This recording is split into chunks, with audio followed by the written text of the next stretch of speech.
what I love is that they use the pilot episode in first season, because that really is the iconic imagery that established the tone and the look for the entire series. For me to be able to help recreate those moments and give fans a unique taste and perspective on The Walking Dead, it's just something that doesn't happen all the time. So I'm really excited about it. One of the things we love to do at Halloween Horror Nights is work with the movie makers that make these great movies or television shows.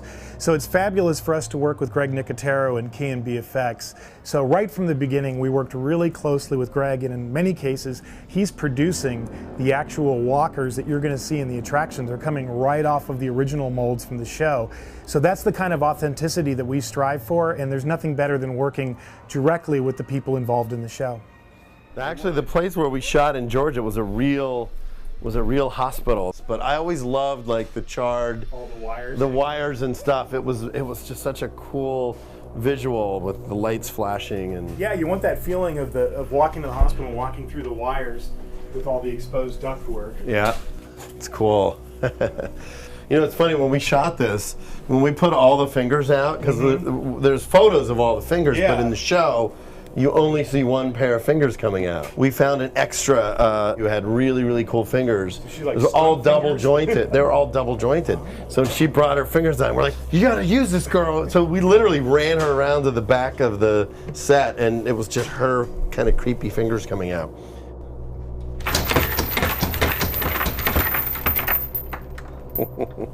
To actually step into it, I mean, it's definitely a dream come true for people who watch the show week after week.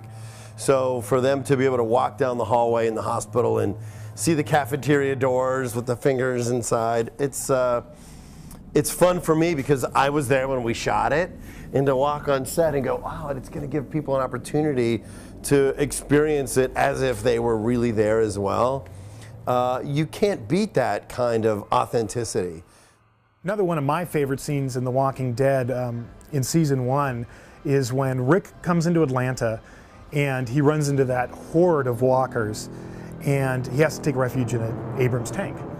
And so my art director, production designer Chris Williams, and I started talking about it, and I'm like, oh, you know, there's no way we're going to be able to do a tank. And then Chris, I saw that look in his eye, and he was like, oh, I think we can do it.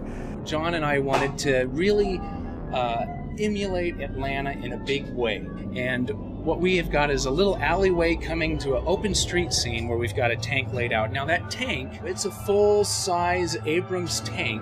Because of how tall it is, the tank is only 4 feet wide. It's kind of a sightline trick that we're playing.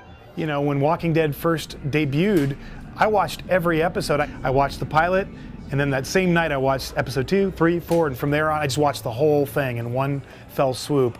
And by the time we started talking to AMC about working together, we were extremely well versed in the show. We knew all the great scenes, all the great characters we wanted to feature, and now we get to bring it all to life.